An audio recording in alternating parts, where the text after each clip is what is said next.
Alkitab kita dari Efesus pasalnya yang kelima. Ya,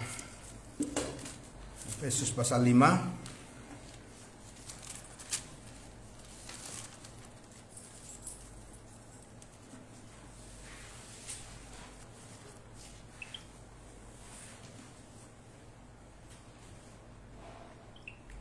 Ya, Efesus pasal 5. Saya ingin merenungkan bersama-sama, mengajak kita merenungkan firman Tuhan ini, melihat situasi yang akhir-akhir ini kita lihat, Bapak Ibu, yang terjadi khususnya di Timur Tengah, ya, perang yang terjadi saat ini antara Amerika Serikat, Israel, dan melawan Iran, ya. Dan tentunya semuanya tidak bisa lepas dari histori Alkitab, ya, sejarah, bahwa perang antar bangsa itu tidak akan berhenti sampai Tuhan Yesus, Raja di atas segala raja, datang ke dunia ini. Itulah baru nanti akan berhenti perang antar bangsa. Dan saat ini tentunya kita melihat bahwa apa yang terjadi semuanya itu adalah di luar daripada rancangan Tuhan. Itu adalah agenda politik daripada masing-masing negara, bukan di dalam rancangan Tuhan yang kita baca di dalam Alkitab. Dan tentunya bagi kita sebagai orang-orang percaya, kita tetap menyikapi semuanya melihat dari apa yang Tuhan nyatakan di dalam firman-Nya, supaya sebelum Tuhan Yesus datang menjemput kita sebagai tubuh Kristus, kita tentunya sudah melakukan apa yang Tuhan inginkan di dalam kehidupan kita sebagai tubuh Kristus. Nah, untuk itu saya mengajak kita untuk melihat dari Efesus pasal 5. Efesus pasal 5. Ya, puji Tuhan, kita dapat menggunakan waktu agak banyak pada pagi hari ini, ya, karena masih tersedia banyak waktu. Kita lihat dari Efesus pasal 5 ayatnya yang ke-15, ya. Efesus pasal 5, saya akan membaca dari ayatnya yang ke-15. Dikatakan demikian, karena itu perhatikanlah dengan saksama bagaimana kamu hidup. Janganlah seperti orang bebal, tetapi seperti orang arif. Dan pergunakanlah waktu yang ada, karena hari-hari ini adalah jahat. Sebab itu janganlah kamu bodoh, tetapi usahakanlah supaya kamu mengerti kehendak Tuhan.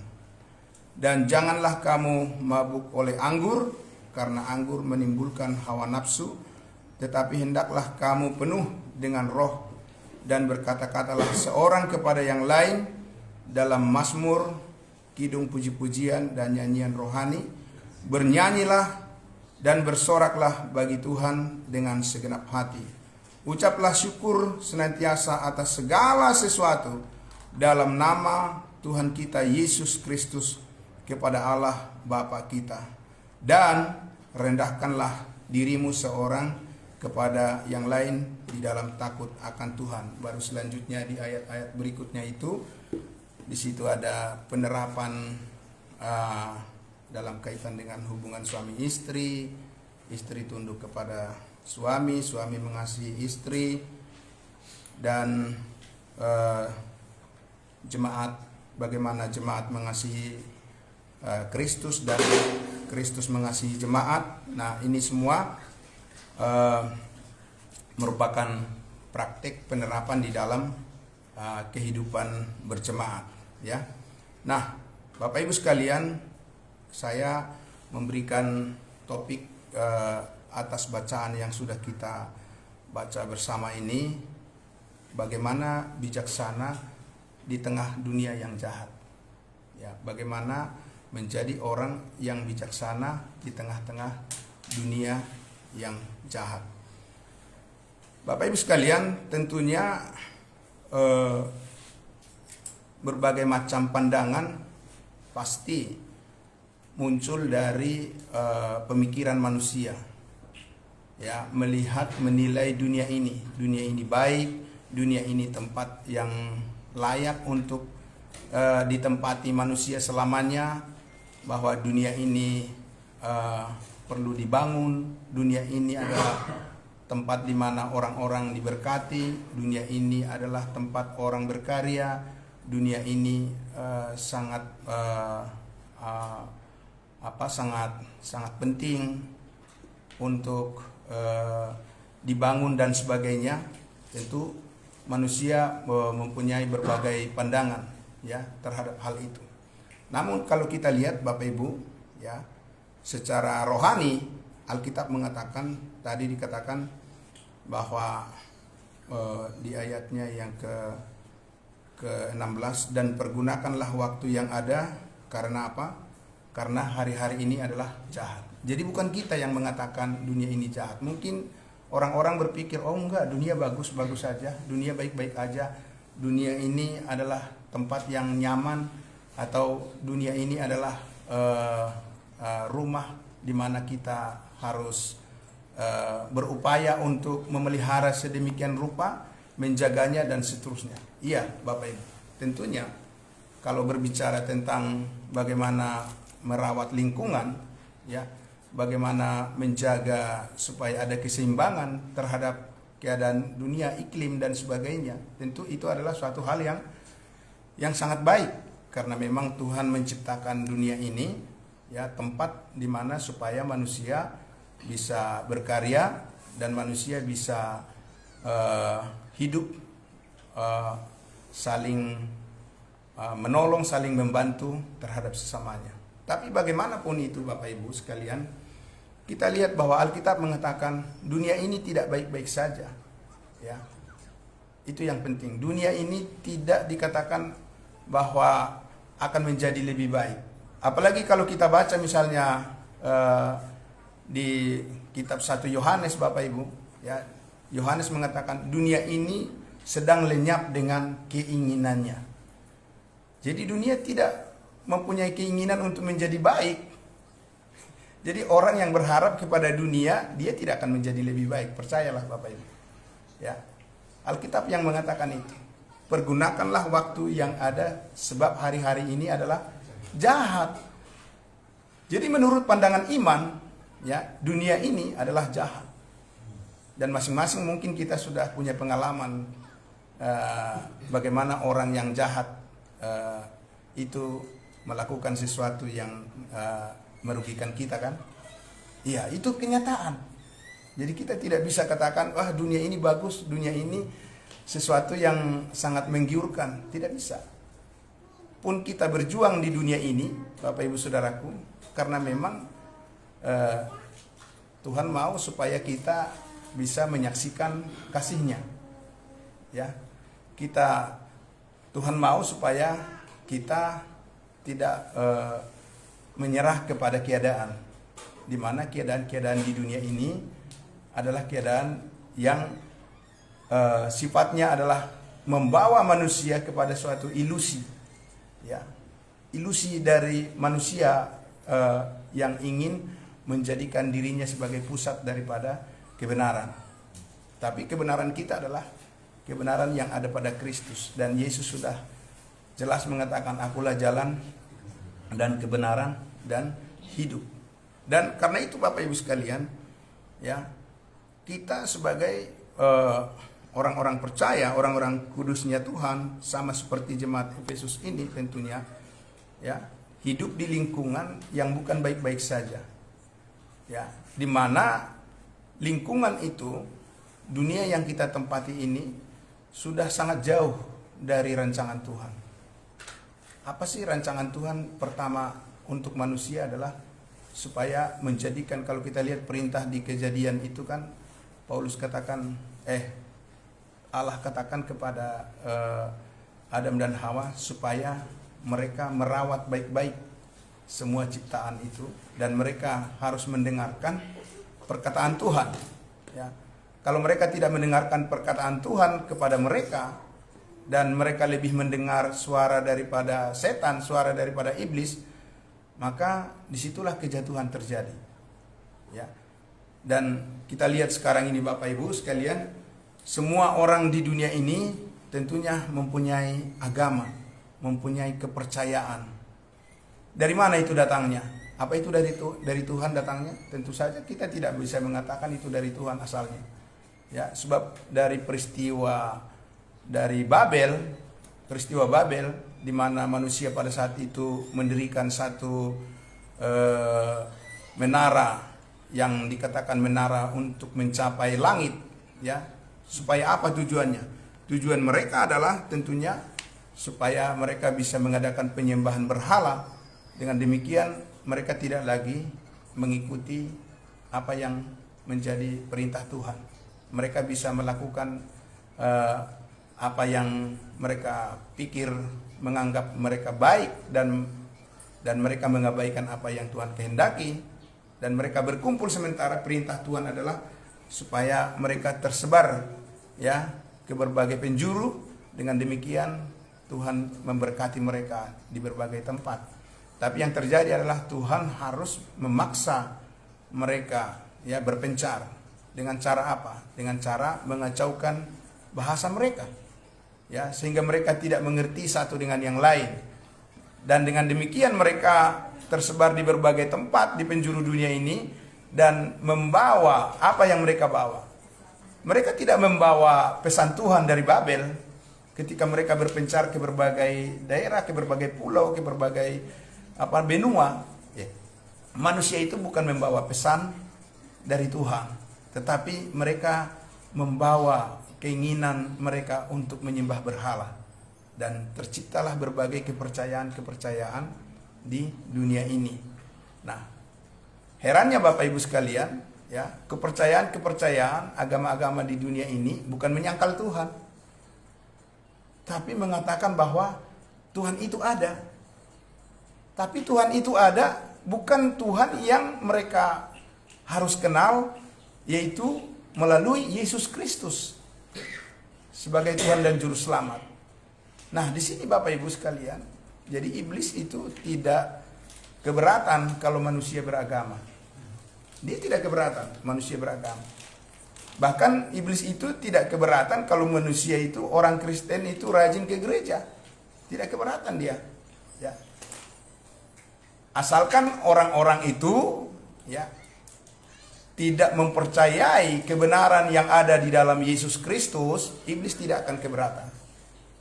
Iblis pasti mendukung semua kepercayaan di dunia ini, asalkan saja kepercayaan itu tidak ditujukan kepada salib Kristus.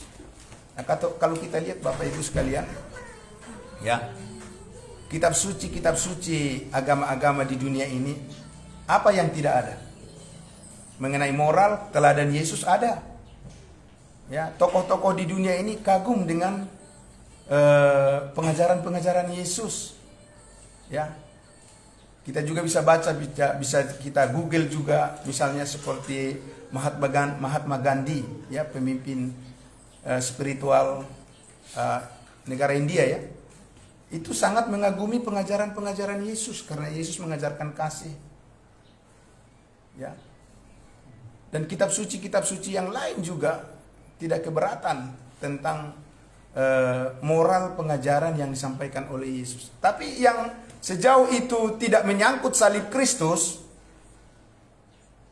mereka masih bisa kompromi. Tapi kalau sudah berbicara tentang salib Kristus, disitulah penolakan itu langsung terjadi. Karena apa Bapak Ibu sekalian? Karena memang di salib itulah perseteruan antara Allah dengan iblis, ya, di mana iblis dikalahkan di atas kayu salib itu ketika Tuhan Yesus mengatakan sudah selesai, sudah final. Dan itu sangat menyakitkan.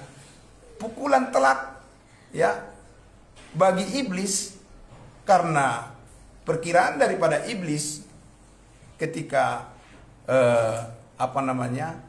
Yesus lahir, atau bahkan ketika Tuhan mengatakan di Kejadian pasal 3 ayat 15, seorang keturunan daripada perempuan akan meremukkan kepala si iblis, dendam itu sudah berkarat di dalam hati dan pikiran iblis, dan itu memang cocok buat dia, karena memang iblis itu adalah pendendam, ya kan? Dia adalah bapak dari segala dusta. Yesus mengatakan begitu, ya, bapak dari segala dusta adalah iblis. Jadi Bapak Ibu, kalau kita lihat, iblis itu mengikuti terus alur daripada prediksi daripada firman Tuhan yang mengatakan bahwa akan ada lahir seorang keturunan dari perempuan yang akan meremukkan kepalanya. Nah, itu diikuti terus sama dia, ya, diikuti terus, ya, sampai kepada Abraham, sampai kepada Ishak, diikuti terus, kemudian Yakub, Israel, sampai kepada bangsa Israel, bangsa Yahudi. Jadi kalau kita tanya, kenapa bangsa-bangsa di dunia ini membenci orang Yahudi? Ya karena itu. Karena ada janji Tuhan diketahui oleh iblis bahwa melalui bangsa Israel akan hadir seorang keturunan anak manusia yang akan meremukkan kepalanya. Jadi tidak serta-merta Bapak Ibu Saudaraku permusuhan kalau kita lihat sekarang ini. Kenapa bangsa-bangsa memusuhi bangsa Israel? Itu tidak serta-merta hanya masalah ekonomi, masalah politik, agama, tidak. Memang ini adalah pekerjaan iblis yang sudah lama sekali, ya kan? Sudah lama sekali tertanam di dalam pikirannya bahwa bagaimana memusnahkan, ya, sebuah bangsa di mana Tuhan berjanji dari bangsa itu akan lahir seorang anak manusia yang akan meremukkan kepalanya, kepala si iblis.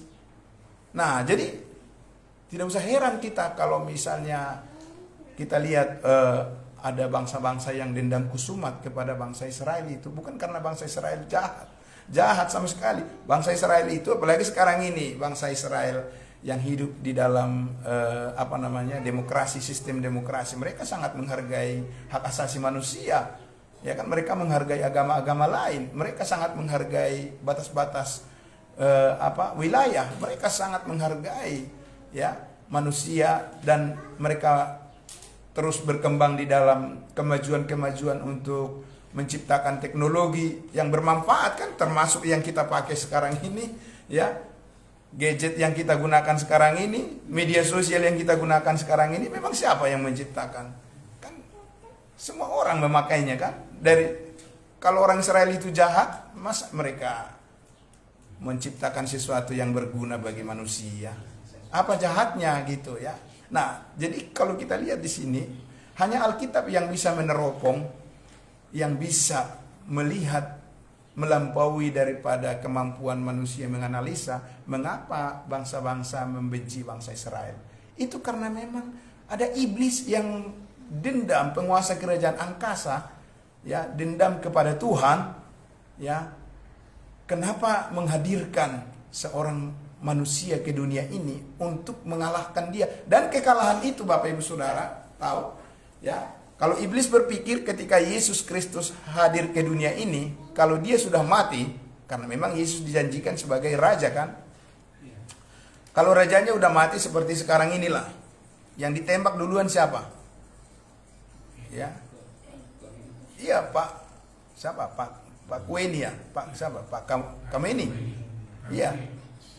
Dia duluan ditembak karena apa? Karena dialah pemimpin tertingginya. Bukan presidennya yang ditembak, karena di sana bukan presiden yang tertinggi. Yang tertinggi di sana adalah pemimpin spiritualnya, ya. Presidennya masih tunduk kepada, kalau di negara demokrasi seperti kita Indonesia ini kan, yang tertinggi kan presidennya. Nah, kalau di sana di Iran itu yang tertinggi adalah pemimpin spiritualnya. Presiden masih tunduk sama dia. Nah, jadi yang harus duluan dibunuh siapa? Pemimpin tertingginya. Dan setelah itu baru kucar-kacir semua pengikutnya. Nah, iblis itu, Bapak Ibu Saudaraku, setan itu berpikir kalau Yesus Kristus itu dibunuh, dimatikan, Maka rencana Allah untuk menyelamatkan dunia ini, karena nggak jadi kan jadi Raja Israel kan nggak jadi.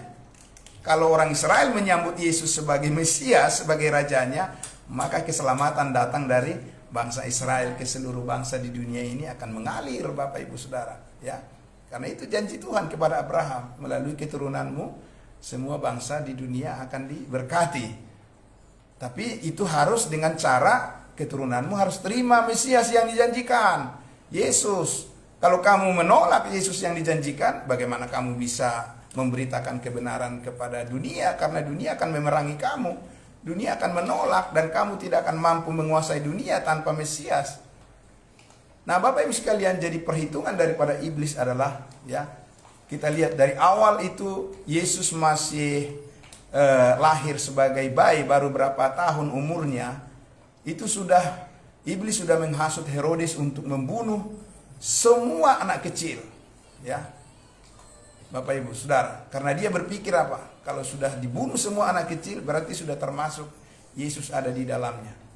Tapi saudaraku yang dikasihi Tuhan Yesus, ya kan, hikmat Allah itu tidak terselami, ya kan.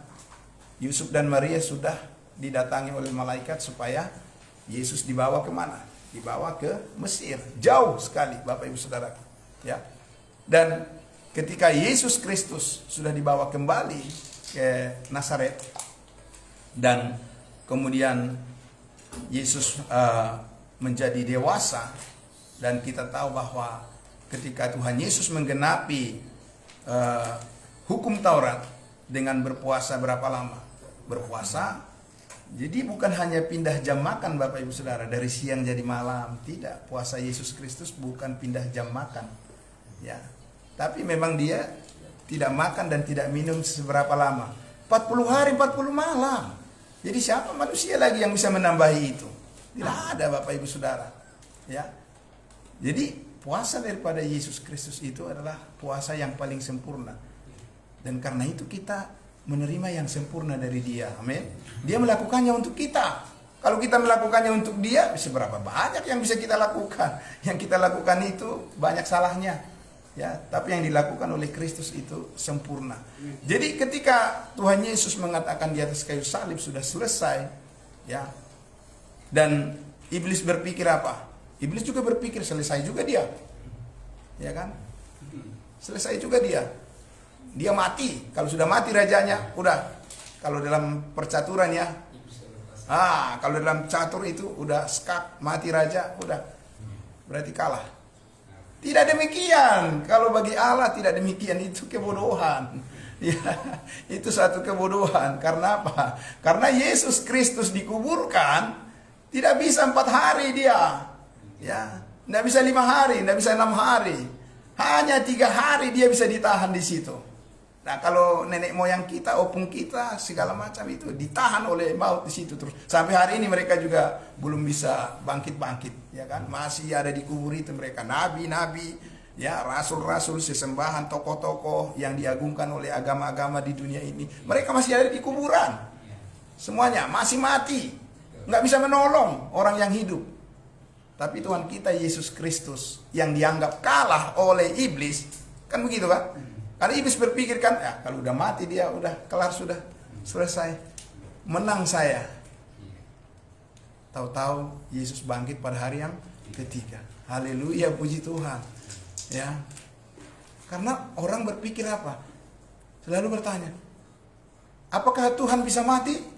Begitu terus ya pertanyaannya. Masa Tuhan mati? Nah, pertanyaannya, manusia bisa mati atau tidak? Bisa. Nah, itulah Yesus Kristus sebagai manusia. Dia mati.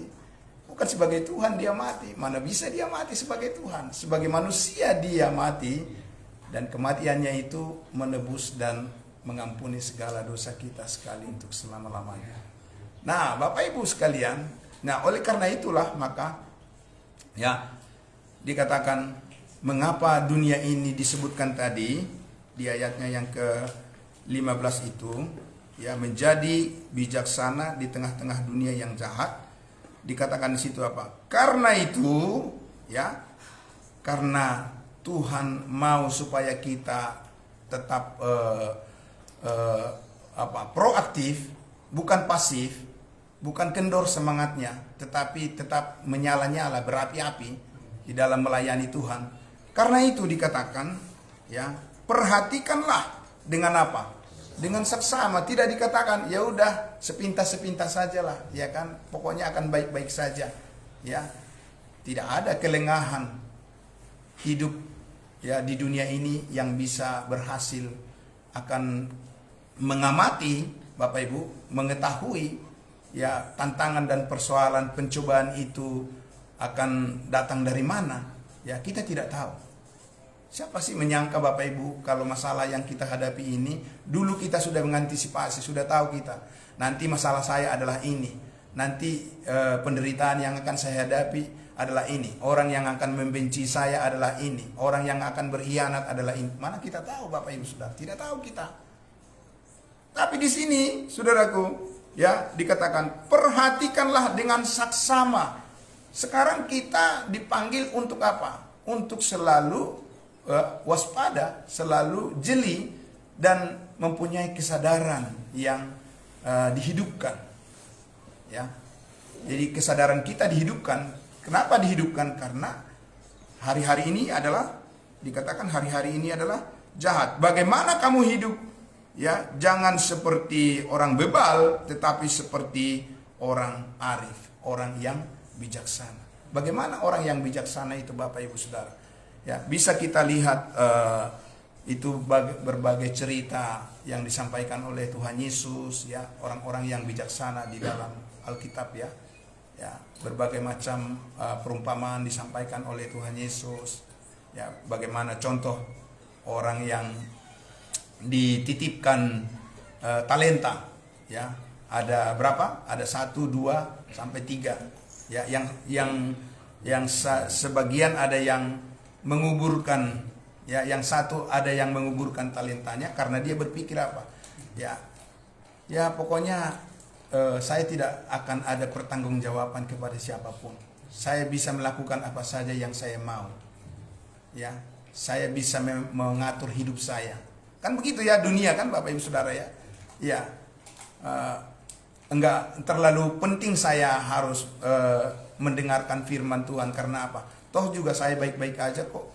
Enggak pergi juga saya ke gereja tidak masalah, tidak belajar Alkitab juga saya tidak masalah, tidak rajin juga saya berdoa, enggak masalah. Yang penting, ya, yang penting baik sama sesamanya, tidak merugikan orang lain. Kan begitu, Bapak Ibu Saudara.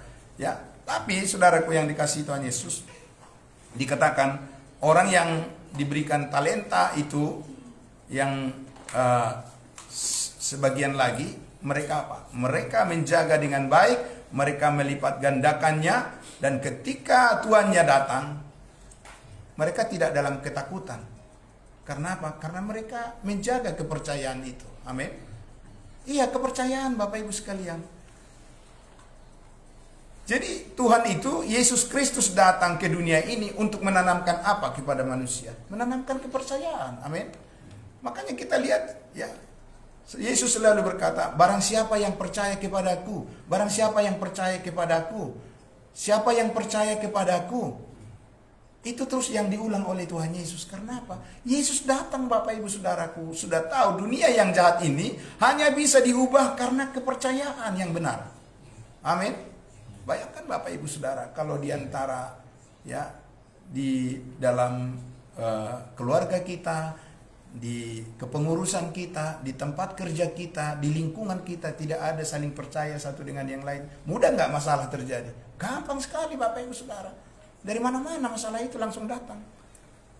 Nah, oleh karena itulah maka kepercayaan inilah yang diolah, yang dikelola oleh Roh Kudus di dalam diri manusia yang menjadi bijaksana. Ya, kepercayaan. Dan kepercayaan ini kita tahu Alkitab mengatakan iman timbul dari pendengaran. Iya. Karena oleh sebab sekarang ini, Bapak Ibu sekalian, ya, hebatnya teknologi informasi sekarang ini yang sangat luar biasa. Ya, apalagi di generasi muda yang sekarang ini, saudaraku, ya. Mereka cepat sekali menjadi pintar. Ya. Kalau ada sesuatu yang perlu mereka ketahui, tidak perlu harus bertanya kepada orang tua. Bagaimana nanti jawaban orang tua? Ya, apalah jawaban orang tua? Paling yang biasa-biasa aja, nggak cocok, nggak mantap, ya kan? Mereka tanya kemana? Ke Google, ya kan? Iya, tanya ke situ semuanya. Memang Bapak Ibu Saudara, ya saya sekarang ini coba-coba belajar bagaimana memasak. Dari mana? Saya tidak tanya istri saya buka saya buka YouTube, Bapak Ibu Saudara. Daripada ngerepotin istri, nanti diajarin lagi yang tidak sesuai dengan apa yang saya inginkan. Belajar aja dengan YouTube. Jadi Bapak Ibu Saudaraku, artinya seolah-olah manusia itu sudah tidak membutuhkan lagi sesamanya. Ya, Bapak Ibu sekalian, anak kecil seperti anaknya Pak Engko ini, ya kan, luar biasa. Saya sudah lihat bahwa memang anak ini anak yang pintar, ya kan. Nah, tapi apa yang bisa membuat dia diam, Bapak Ibu Saudara? Ya itu seperti itu. Sudah tahu kan orang tuanya. Diarahkan kepada sesuatu yang saat ini membuat manusia itu nyaman.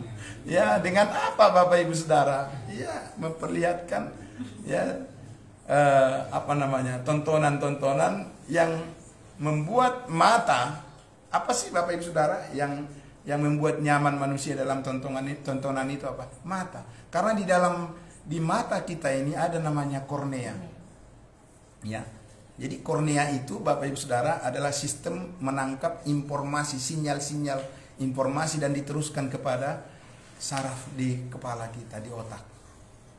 Nah, jadi Bapak Ibu sekalian, kalau begitu ya makanya firman Tuhan katakan iman timbul dari pendengaran. Ya, anak-anak kita harus terus kita perdengarkan. Ya, hentikan dulu. Ya kan, stopkan dulu handphonenya, taruh dulu.